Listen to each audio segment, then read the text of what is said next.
Hey guys, the Gamesters here back with another tip.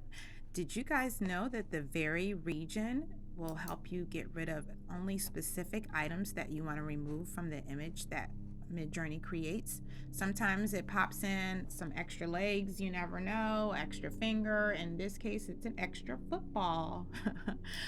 So clicking on the very region, you can go in and select the specific item that you want to change. Here, I'm just going to add no football. It asks me to select the region that I want to change and put what I want to change about it.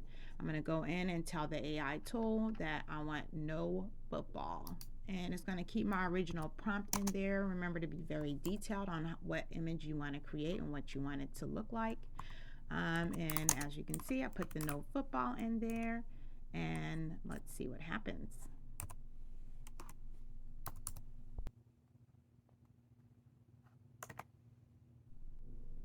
Wow, look at that. Perfect new 4 new images. So this is a great way to change something that you don't like. And if you learned something new, please comment in the video. Let me know how cool this is to you.